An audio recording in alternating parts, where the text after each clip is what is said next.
Hello, bonjour. Aujourd'hui, on va parler de Sophie Tapie. Sophie Tapie qui n'est autre que la fille du feu Bernard Tapie.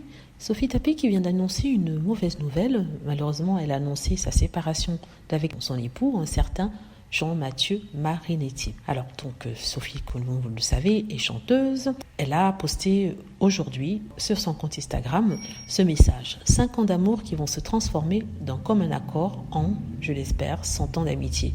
C'est une page qui se tourne pour en écrire de nouvelles, certes différentes, mais nous le savons, avec encore beaucoup de rire et d'amour d'un autre genre. L'année n'a pas été simple pour personne, a-t-elle rajouté. Voilà, donc quand elle dit que l'année n'a pas été simple, elle parle bien sûr du décès de son papa, d'un cancer à l'âge de 18 ans, en octobre 2021. Donc c'est une séparation, comme elle dit, après 5 ans d'amour ensemble, une séparation qui a surpris, mais bon, le couple semble être d'accord. Ils se sont mariés à la mairie de Saint-Tropez en août 2020. C'était en pleine crise sanitaire. D'ailleurs, ils avaient repoussé à plusieurs reprises leur mariage. On explique en fait que la raison du divorce réside sur la distance qu'il y avait entre le couple. Donc, ils vivaient à 2 endroits différents. Jean-Mathieu Marinetti vivait en Martinique et elle vivait à Paris, entre Paris et le sud de la France. Donc, voici ce qu'elle dit. On vit à distance. Il est à 8 km. On ne se voit que pour les bons trucs. Je me sens libre et il n'y a pas de routine. C'est ce qu'elle avait dit en fait à Voici en octobre 2021. Donc, justement, les gens, par rapport à ça, avaient dit que c'est peut-être la raison pour son divorce, parce que est-ce qu'il est possible pour un couple de vivre séparés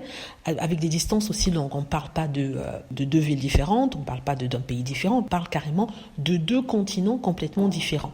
Donc il se demande, même si bien sûr la Martinique fait partie de la France, donc il se demande si peut-être le fait qu'elle vivait à Paris ait fait en sorte que ça crée la distance et, comme on dit, loin des yeux, loin du cœur, et ça a joué dessus. Donc voilà, certains la jugent et la critiquent en disant qu'une femme et un homme doivent vivre ensemble pour entretenir leur amour. S'ils ne vivent pas ensemble, ils ont des apparences séparées, peut-être devraient-ils être au moins dans la même ville. Voilà, qu'est-ce que vous en pensez? Dites-moi ce que vous en pensez. En même temps, c'est son histoire, c'est son affaire, ce sont des choses qui arrivent. Est-ce que la distance peut créer une sorte d'impédiment, une sorte d'obstacle à la vie de couple, à l'amour?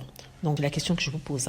Merci d'avoir. Dites-moi ce que vous en pensez. J'espère que vous avez aimé la vidéo. N'hésitez pas à cliquer sur like si c'est le cas, à vous abonner pour plus de vidéos et à cliquer sur la petite cloche afin d'être averti lorsque je poste une nouvelle vidéo. Merci.